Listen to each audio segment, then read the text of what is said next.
he or she responded by pointing out an inconsistency in my lifestyle, or trying to find a flaw in an argument I never made. I have often felt that my vegetarianism matters more to such people than it does to me. Jonathan Foer is a famous American writer who wrote books. One of his books, his famous books, is Incredibly Loud, Extremely Close. Extremely Loud, Incredibly Close, excuse me. And he also wrote a book titled Eating Animals, which is where this quote was taken from. This quote is pretty self-explanatory. He's saying that a lot of vegetarians get criticism for their lifestyle. Most people assume that they're vegetarian just because they don't want to harm animals, but that may not always be the case. A vegetarian is someone who lives off of grains, seeds, nuts, and sometimes dairy. There are many different types of vegetarians. The first is lacto-ovo-vegetarians, and those are people who eat dairy and eggs. Lacto-vegetarians are people who eat only dairy and no eggs. Ovo-vegetarians are people who eat eggs and no dairy. Pesco-vegetarians eat fish only, and pollo-vegetarians eat only poultry. Lacto-ovo-vegetarians are the most common form of vegetarians. Eating habits are presently one of the most universally studied behaviors, specifically the controversy between the validity of vegetarian and non-vegetarian diets.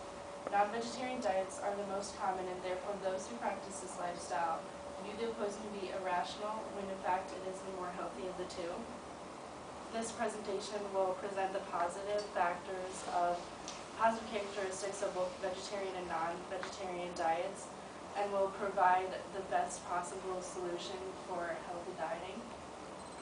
A non-vegetarian diet is practiced by those who do eat meat. Positive characteristics could be that their protein levels are met because they do eat meats and other foods that vegetarians cannot. They will consume B12 and omega-3s, and B12 plays a key role in the functioning of the brain and the nervous system, and also blood formation. And omega-3s are essential fatty acids that someone needs, or that is vital to having a normal metabolism. And also in non-vegetarian diets, vitamin deficiencies are less common. For vegetarian diets, obviously one of the main reasons why people become a vegetarian may be because there is no slaughtering of animals, but it's also because they eat raw organic food, so there's no additives or preservatives in it. This puts them at a lower risk for diseases such as diabetes, heart disease, and strokes, because they do not have these additives in their food. And also, most vegetarians live a healthier lifestyle than non-vegetarians. They won't smoke or drink usually, and so they're at lower risk for other cancers and diseases from that as well. Vegetarians have been proven to have a lower BMI, which is their body mass index. And as stated in the International Journal of Psychology, in a study conducted between vegetarians and non-vegetarians by Alistair Brooker and Jan de Howard, strict vegetarians were the only group with a BMI value between the cutoff point defining overweight status. The contrast was stark when comparing non-vegetarians who had 33.3 prevalence of obesity and an adjusted mean BMI of 28.6, with strict vegetarians who had 9.4% obesity rate and an adjusted mean BMI of 24.1.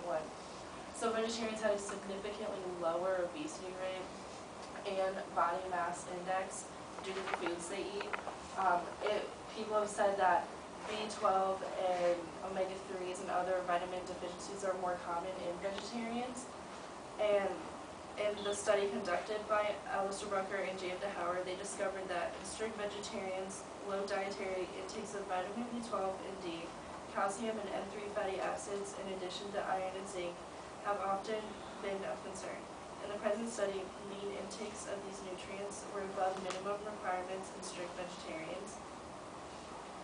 So it has actually been proven by this study, and I found many more studies, that vegetarians actually do not, if they eat what they there's different foods that they can substitute for meat that will allow them to still get the proteins that are needed.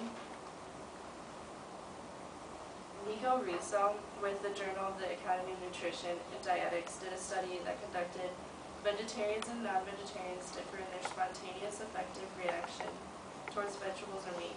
Implicit attitudes could influence eating behavior indirectly by biasing the decision to become a vegetarian or by determining how difficult it is for someone to maintain a vegetarian diet. The most beneficial diet would be to have characteristics of both diets within itself. Non-vegetarian habits are eating meat daily, receiving protein from eggs and meat and other foods, and eating dairy if they would like. And vegetarian habits are organic foods such as like fruits, vegetables, and they receive their protein from dairy, eggs, beans, lentils, grains, and nuts. I found that the most effective diet would be to be a pesco vegetarian, because you will be able to eat fish, meaning you'll still get a lot of your vitamins that people receive by eating red meats and poultry. And also they'll be eating organic foods, so they won't have additives in their foods. As we look back on what has been discussed in the speech, we know the characteristics of each diet and which diet would provide the healthiest solution. The controversy between the validity of vegetarian and non-vegetarian diets are commonly based off of personal beliefs. Vegetarian diets are viewed irrational but are more beneficial to a person's health. And Jonathan Foer proves that the negative stereotyping of vegetarians should not continue on. And he says, I can count the number of times that upon telling someone I'm vegetarian, he or she responded by pointing out an inconsistency in my lifestyle or trying to find a flaw in an argument I never made. I've often felt that my vegetarianism matters more to such people than it does